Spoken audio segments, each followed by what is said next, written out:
Hello, my name is Stephanie Wong, and my artwork presentation is on Continuum 2, an archival pigment print made in 2021 by Joiri Minaya, a Dominican United Statesian multidisciplinary artist.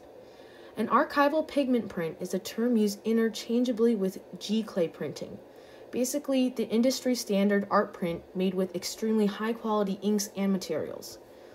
Here in Continuum 2, Minaya places two carefully selected images from completely different eras, styles, and mediums in order to create a meaningful collage. The composition of this collage is particularly important. The image on the right, a modern photograph of a woman from the 1990s, bisected together with the image on the left, a painting of a woman from the late 1780s. Each woman has similarities and differences compared to one another. Some similarities are their dark skin, linen clothing, the pleasant expressions on each woman's countenance, and most obviously, the way that each offers a fruit platter for consumption. The main differences between these images are the time periods and mediums. One is painted during an era of slavery, and the other is photographed and printed during an era of tourism. The image on the right is from a touristic brochure of Bavaro, a city located in the far east of Dominican Republic, while the image on the left is a well-known oil painting, Portrait of a Haitian Woman, which was previously titled Portrait of a Negro by Francois Malapart de Beaucourt. He was a Canadian artist and most likely the owner of the slave woman. Now, this oil painting is historically significant and unusual because it's a portrait of a slave. Portraits are considered high art in Europe and extremely curated and reserved for wealthy, prominent patrons. In these cases, the patron who commissioned the work exerts power over the artist to ensure their portrait has a flattering likeness and exhibits the certain virtues and authority symbols the patron wants people to remember about them. So instead of being a realistic snapshot of a person, portraits are a carefully constructed social proclamation. Now, a slave woman in Haiti would probably not have the money and resources to commission a portrait of herself. Thus, it's believed that Beaucourt was not only the artist, but also the slave owner and commissioner. One may question, why did Beaucourt choose to create a portrait of a slave woman compared to a portrait of himself?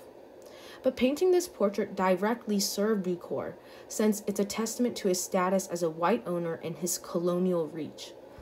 This portrait is also very sexually charged, with the woman's exposed nipple next to the platter of fruit, almost showing that both the exotic fruits and exotic bodies of black and brown women in these tropical spaces are ripe and available to be picked, that they're just waiting to be exploited as a business.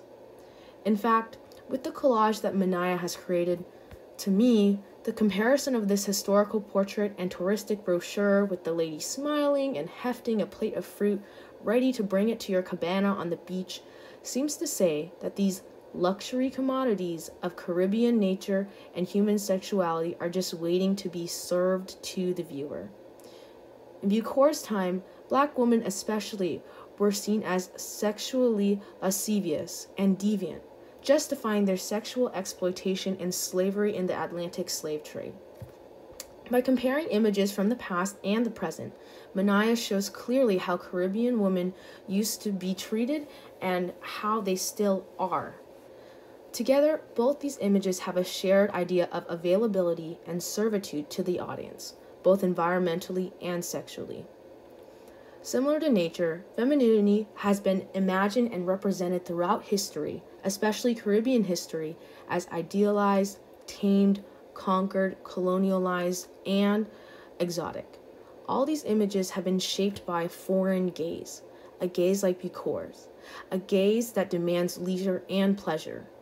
Joiri Minaya takes an unmistakable approach to destabilizing and challenging these gazes thrust upon them that created imagined tropical identities and historic representations by directly inhabiting these pre-imagined roles as the very way to sabotage them.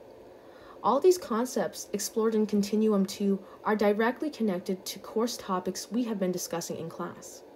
This is the new Jamaica Picturesque, an approach to promote the island as peaceful, bountiful, and available to be consumed.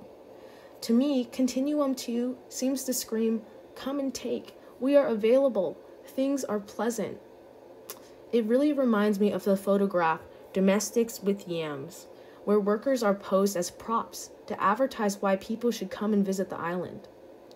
In conclusion, I absolutely loved studying Minaya's Continuum 2 because it so effectively portrayed the hidden sexual and environmental exploitation behind the imagined magical world of the New Jamaican picturesque, and forced the viewer to take a compelling look at how their present-day assumptions are based on past, imagined, colonized gazes.